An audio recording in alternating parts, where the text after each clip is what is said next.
decía que agradezco a todos los miembros de la mesa de honor que me han precedido y sobre todo a Ricardo, que ha dejado claro cuáles son los aspectos metodológicos con los cuales estamos desarrollando esta presentación. Mi responsabilidad dentro de el caso salvadoreño es determinar cuáles son los factores condicionantes del crecimiento económico, los niveles de inversión, la productividad laboral y sus impactos socioeconómicos en la estructura salvadoreña desde una perspectiva histórico-estructuralista. El orden de exposición es, por un lado, vamos a abordar una mirada por los casi 70 años de la historia económica de El Salvador a través del conjunto de variables seleccionadas. Posteriormente vamos a iniciar con el primer modelo de desarrollo que denominamos industrialización por sustitución de importaciones entre 1951 y 1978. Continuamos con los sucesivos modelos, como es economía en crisis y condicionada por la guerra civil, el periodo 90-2019, donde vamos a abordar dos facetas quizás del mismo modelo que hemos catalogado, neoliberalismo radical y diversificación de exportaciones, y neoliberalismo mitigado y transformaciones productivas en El Salvador, para concluir con las luces y sombras de las 7 décadas de la historia económica salvadoreña. Eh, Entre 1951 a 1978, la primera estrategia de desarrollo denominada industrialización por sustitución de importaciones tuvo ciertos cambios regulatorios, como fue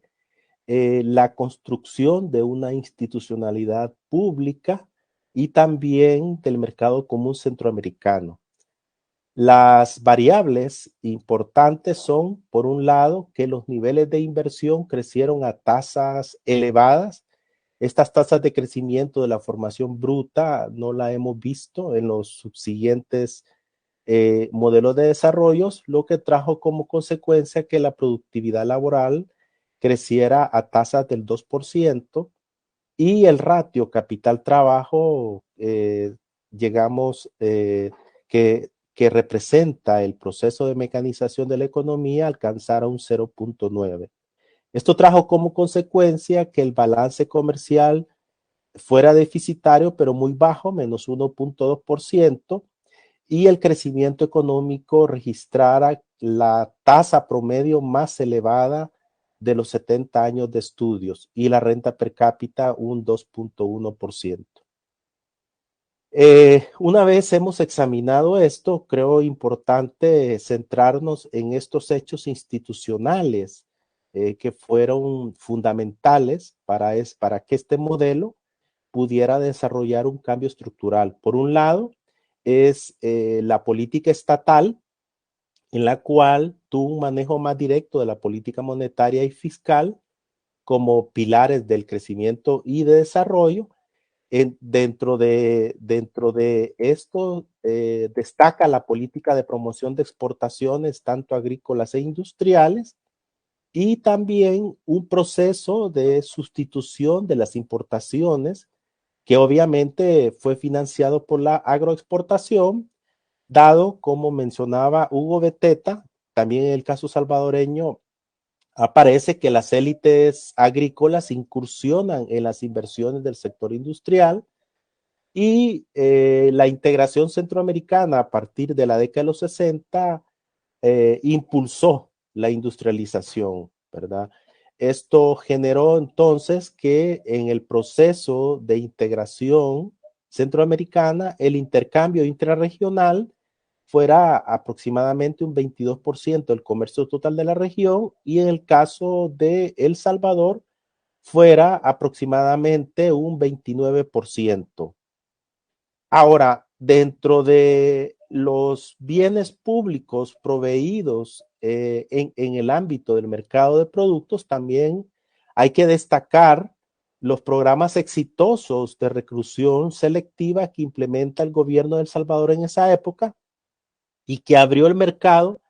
para que empresas líderes en el sector de la electrónica se localizaran en El Salvador. Estamos hablando de Texas Instruments, que inaugura su primera planta fuera de los Estados Unidos en 1973. Siguieron otras empresas como IBM, Xerox, ABX, Ceramics y Dataran.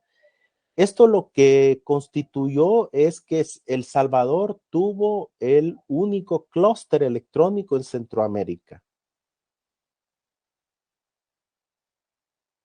Ahora, esta gráfica nos está ilustrando el proceso de producción o de productividad, la mecanización y la incorporación de capital respecto al producto. Hay una primera etapa que comprende el periodo que va desde 1950 y finaliza hasta 1978, donde podemos ver que la productividad crece de manera progresiva junto con el proceso de capital trabajo. Vemos cómo se va incorporando y el capital trabajo termina siendo mayor que la unidad. Por su parte, en términos de capital producto, empieza a elevarse suavemente. Ahora, estos niveles de productividad mostrados en la década de los 70 y especialmente en 1978, hasta la fecha no se han podido recuperar. El Salvador está presentando niveles de productividad casi estacionarios, a pesar de mayor incorporación de capital respecto al trabajo. En cuanto al cambio estructural, sí se verifica que se dio un cambio estructural. Vemos cómo la agricultura, silvicultura, caza y pesca representaba en 1951 un 36,6% y este va descendiendo levemente hasta finalizar en 1978 con un 16,8%. Luego vemos en 1951 cómo la manufactura va ganando peso dentro del valor añadido desde un 13,4 hasta representar un 27% en 1978 y la industria de la construcción se duplica durante ese periodo, mientras que a la par el sector servicio también va ganando cuota de mercado en términos de valor añadido, desde el 46,9 hasta el 51,4%. Esta tabla lo que está mostrando es la evolución en la diversidad de las exportaciones y la complejidad. Como mostrábamos en 1962, que es el dato que tenemos disponible, que está homologado internacionalmente de la estructura de las exportaciones, el agro representaba el 99,8 y en 1978 terminó siendo el 69,5, aumentando la importancia relativa de las exportaciones manufactureras. La última columna de la derecha nos muestra el grado de complejidad, es decir, aquellas exportaciones intensivas en tecnologías que se ubican dentro del núcleo del espacio de productos utilizando la metodología de César Hidalgo. Vemos cómo en 1962 apenas representaba el 0,1 y ya para 1978 llegaba hasta un 19,5%. ¿Cuáles son, en nuestro entender, las deficiencias a largo plazo del proceso de industrialización por sustitución de importaciones para ir cerrando este primer modelo de desarrollo? Primero, un mercado laboral con abundante fuerza laboral, una gran dispersión en los niveles de remuneración y bajos niveles de formación y cualificación, que se explica por una transición educativa desequilibrada, una propensión por competir mediante la reducción de los salarios reales y no por incrementos continuados de la productividad, una baja modernización de las plantas industriales construidas en la década de los 50 y 60 y empresas de pequeño tamaño con una subutilización de la capacidad instalada.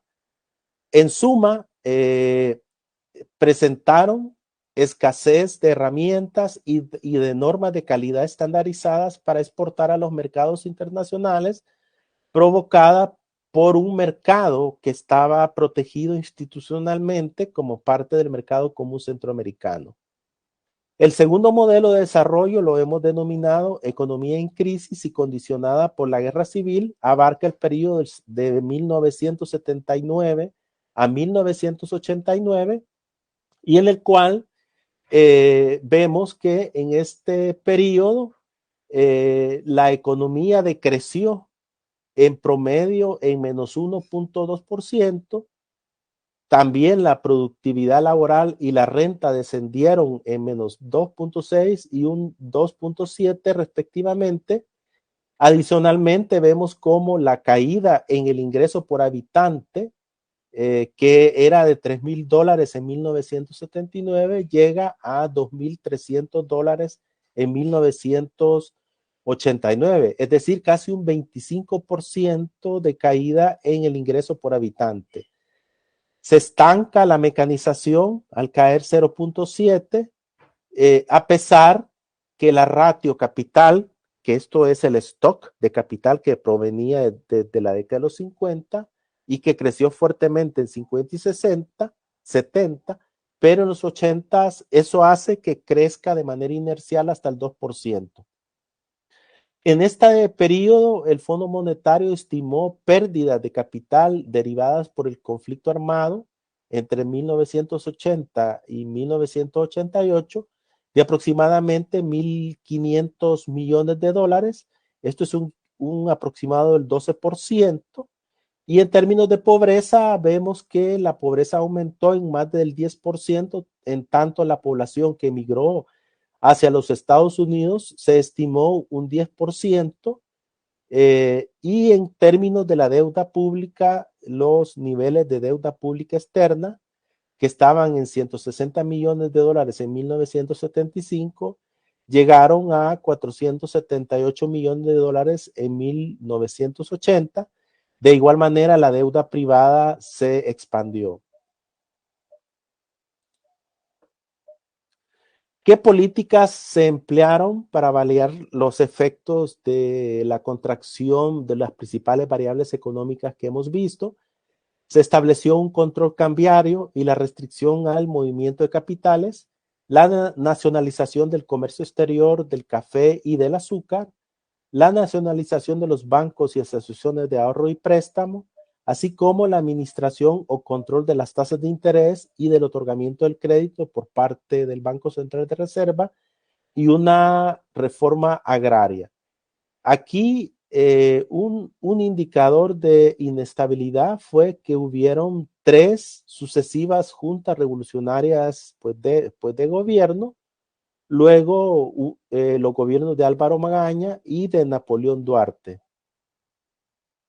Hay una cita interesante y es que lo que ocurrió a la nacionalización de los sectores estratégicos, dice, se sostuvo en buena medida sobre los fenómenos de la subsidiarización y de la ilegalidad, mientras la tradicional agroexportación y la incipiente industria sufrían los embates de la guerra y la crisis. La estructura productiva, pues el peso de la agricultura, silvicultura y caza y pesca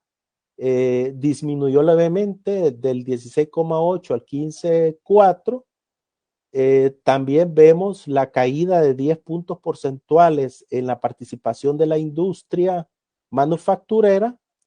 la continuidad del incremento en el peso del sector servicios desde el 51,4 hasta el 62%, y una tendencia hacia el incremento de la población ocupada en los servicios. En cuanto a las estructuras de las exportaciones, hemos observado primero que una caída de las exportaciones agropecuarias desde el 69,5 en 1978 al 34% en 1990. Las exportaciones de origen industrial se mantienen casi estables y vemos el incremento en la participación de las exportaciones en el núcleo del espacio de productos, que en 1978 mirábamos que era del 19,5, sube hasta el 27,6 en 1990. Es importante mencionar que este es el porcentaje más alto de la historia económica reciente de El Salvador. Entrando al neoliberalismo radical y diversificación de las exportaciones, este primer periodo incorpora un núcleo de reformas neoliberales que se manifiestan en un crecimiento promedio de 2,6%, de la renta per cápita de 1,8%, la inversión crece a 4,4% y la productividad laboral se mantuvo casi estacionaria en 0,5%, a pesar que la mecanización creció 2,4%. En cuanto a la estructura productiva, vemos la reducción del aporte de la manufactura en el Producto Interno Bruto, que llega al 23,1 en 2009, luego de haberse obtenido un 31,8 en 1978. Pero por otro se verifica un elevado incremento de las exportaciones de origen industrial, que transitaron desde un 27% en 1990 a un 50,9% en el 2009. Las exportaciones de perfeccionamiento activo, que conocemos como maquila, son las de mayor dinamismo, con una participación del 35,5% en 2009. También grandes esfuerzos en la apertura comercial y en la atracción de inversión extranjera incluyeron la reducción del arancel máximo del 290% al 50% en 1989 y sucesivas bajas hasta un 20% en 1994.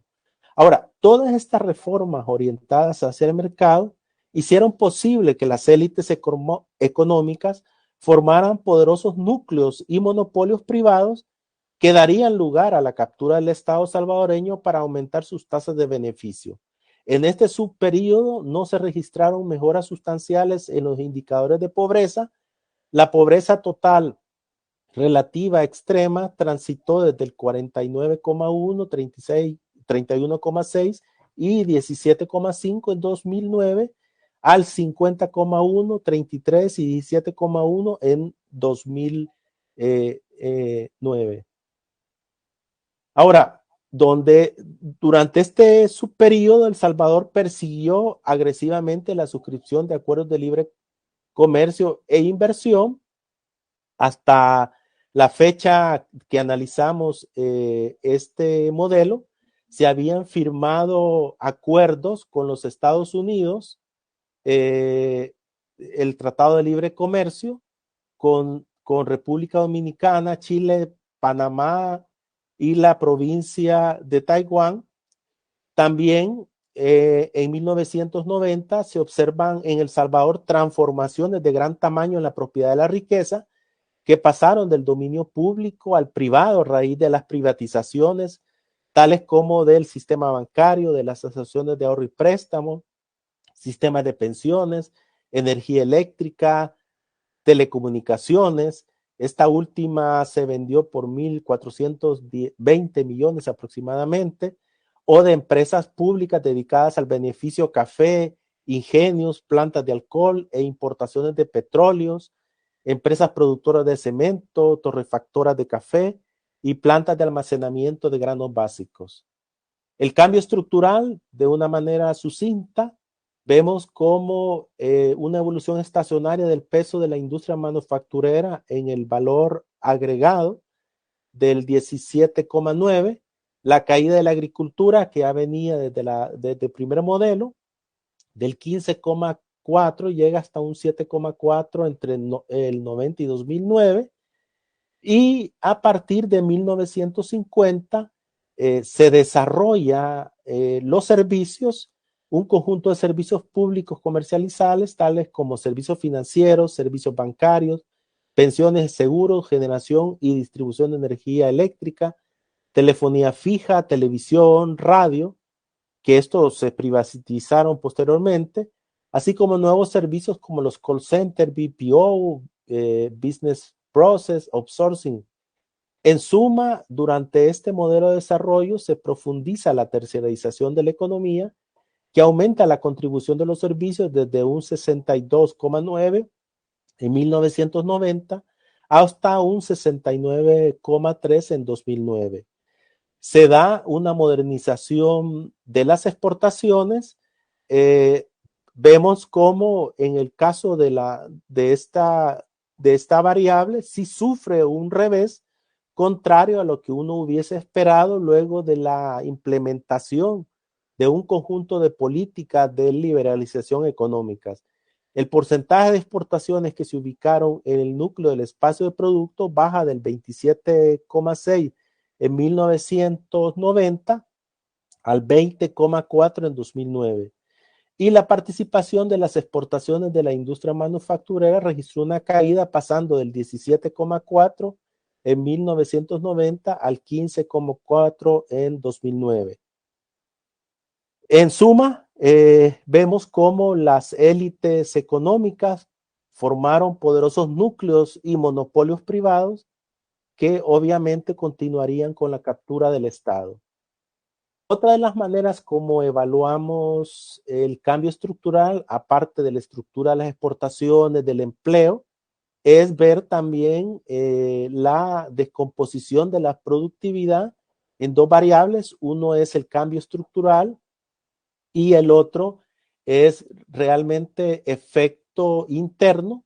Lo que observamos es que entre 1990 a 2009,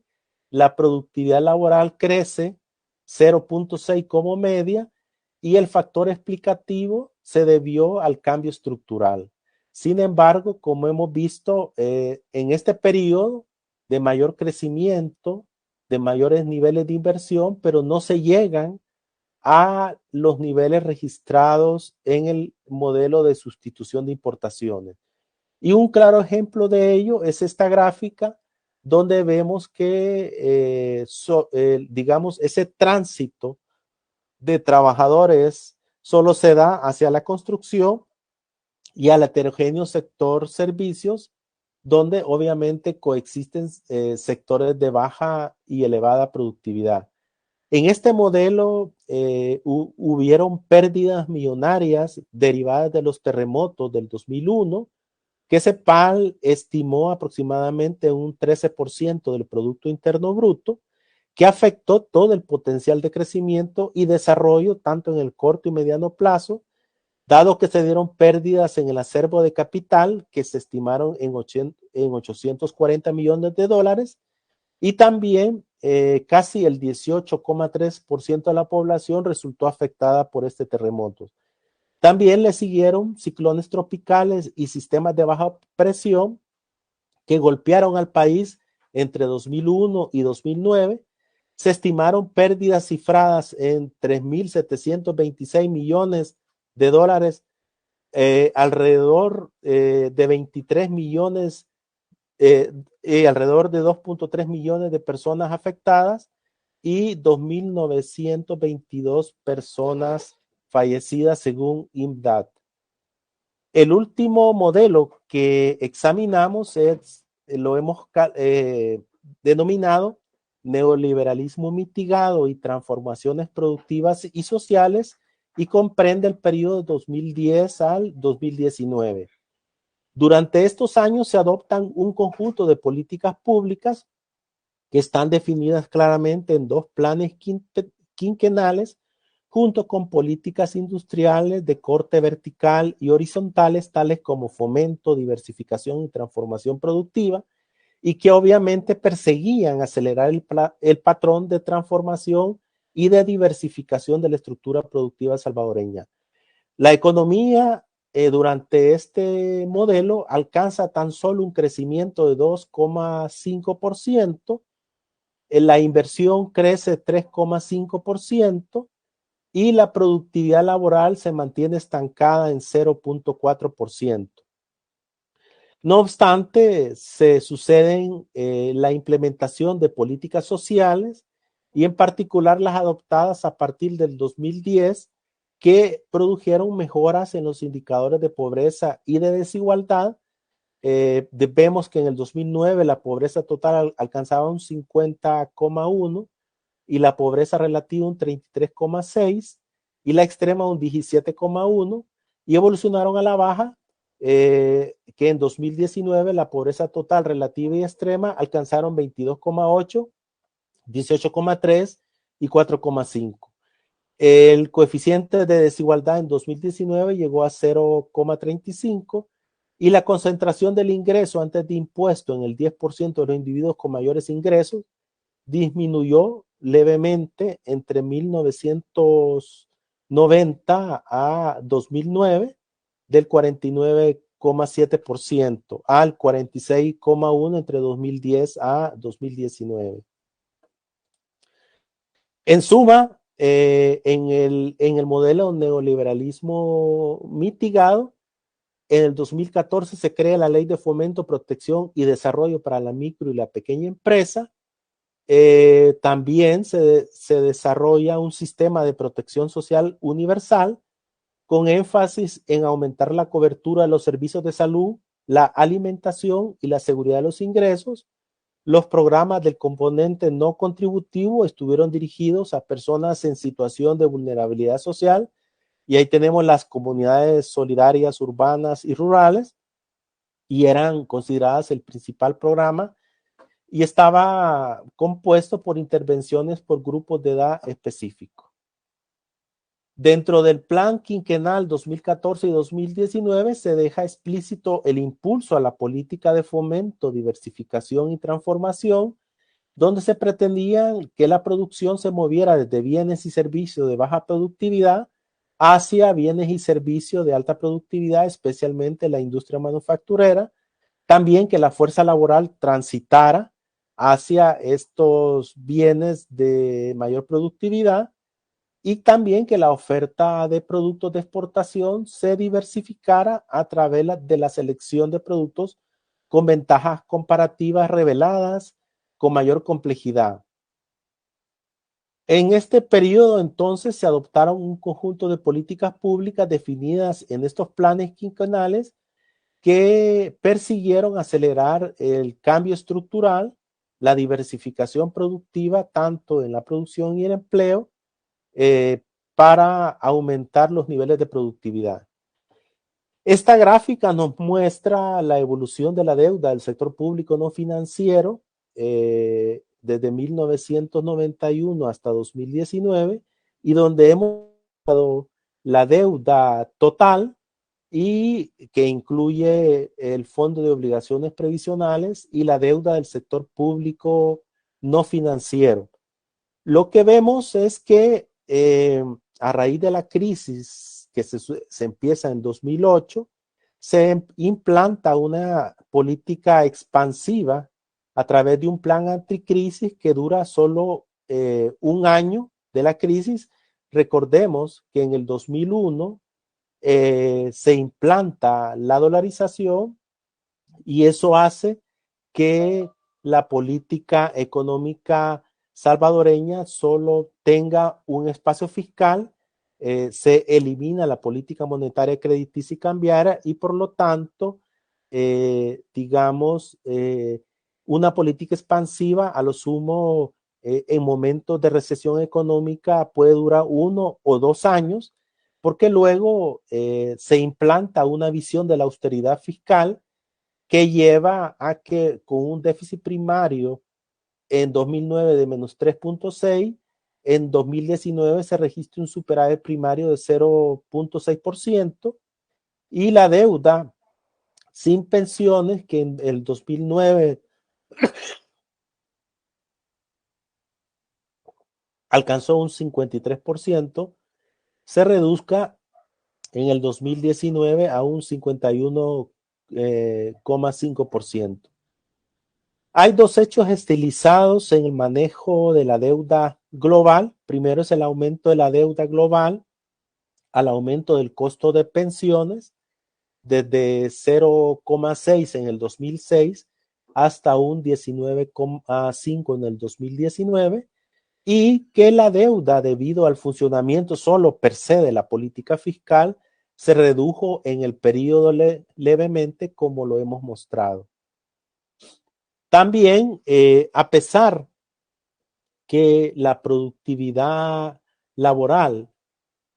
pasó del 0,2 en el periodo 2010 al 2014,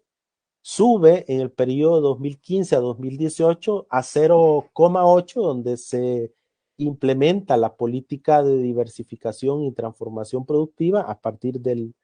2014. Y obviamente también se aborda que el efecto del cambio estructural y el efecto Within incorpora. Ahora, el Fondo Monetario en sus conclusiones sostuvo que se continuara implementando esta política de desarrollo de la diversificación y transformación productiva, porque obviamente sí había cumplido con los objetivos de reasignar trabajadores desde los sectores de baja productividad hacia los sectores de alta productividad. Y este gráfico, que es los cambios en la cuota del empleo y el logaritmo de la productividad laboral sectorial entre la productividad total, nos dicen que tanto la manufactura, la industria, la construcción y los servicios se mueven hacia el primer cuadrante, y el sector agropecuario se queda en el tercer cuadrante. Ya para ir cerrando esta presentación, voy a abordar de manera somera el espacio luces y sombras de las 7 décadas de historia económica en El Salvador.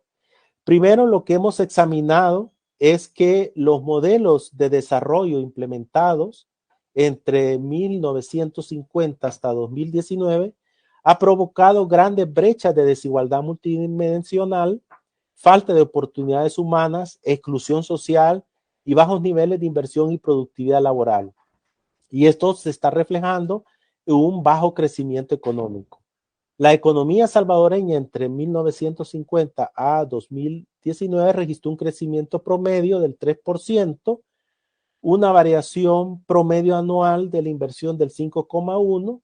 y de la productividad laboral del 0,6% y un crecimiento de la renta per cápita de 1,2%. Las estrategias de desarrollo implementadas desde los gobiernos militares hasta la actualidad han estado determinadas en buena medida por el quid de la cuestión, que es la distribución del ingreso y la riqueza que ha transitado desde la parte pública hacia la privada, y como hemos visto desde el proceso de acumulación originaria de capital en 1881 hasta las privatizaciones y las ventas de empresas públicas entre 1990 a 2009. Entonces, lo que hemos visto es transformación de gran calado, pero en la propiedad de la riqueza, que ha pasado del dominio público a las élites económicas, por lo que la riqueza privada ha crecido de manera notable a costa de la riqueza pública, que se ha hecho negativa, dado que las deudas superan a los activos. Nosotros proponemos, primero, cuáles deberían de ser los pasos propuestos para alcanzar las metas de los objetivos de desarrollo sostenible, y que El Salvador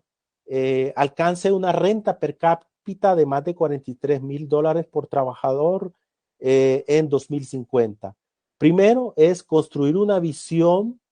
de El Salvador al 2050. Esto implica un acuerdo nacional por el pleno empleo y el crecimiento inclusivo, contrastar la realidad del modelo actual respecto a las visiones que queremos a 2030 y 2050, tener un equipo que analice las tendencias económicas, sociales, medioambientales e institucionales de El Salvador a lo largo de la historia, y señalar las perspectivas a largo plazo en la economía global y las experiencias de desarrollo de los países exitosos en lograr transformaciones productivas de gran calado y un crecimiento inclusivo, y considerar en profundidad las 7 áreas claves que vamos a ver a continuación. Y por último, explorar principios transversales para guiar la acción política ante la incertidumbre y las compensaciones. Son 7 áreas que nosotros proponemos: desarrollar instituciones políticas y económicas resilientes que conformen una administración pública meritocrática que apoye al sector productivo y a los trabajadores; introducir una política de tributación inclusiva mediante impuestos directos que graven herencias, sucesiones y donaciones y el ingreso en el primer decil; implementar una economía verde donde se reconozca que El Salvador tiene activos naturales importantes que sostener y recuperar, aunque eso sí, vulnerables; y desarrollar un enfoque territorial, multilateral, integrador y de cooperación del Salvador en la región centroamericana y con otras regiones del mundo, como un medio necesario para alcanzar el desarrollo inclusivo y respetar los principios de las Cartas de las Naciones Unidas del 26 de junio de 1945, donde las relaciones exteriores se basen en el mutuo acuerdo y no en presiones de potencias económicas. Continuar la implementación y seguimiento y evaluación de las políticas industriales basadas en la transformación productiva, impulsando los sectores estratégicos productores de bienes de exportación, que obviamente presentan mayores ventajas comparativas, reveladas dinámicas y una mayor productividad. Y por último, implementar políticas de demanda efectiva que tengan incidencia directa y positiva en el gasto de consumo de los hogares, de los quintiles de menores ingresos, identificando alternativas de sostenibilidad de las finanzas públicas del sector, promoviendo la inversión privada y pública y las exportaciones complejas. Muchas gracias.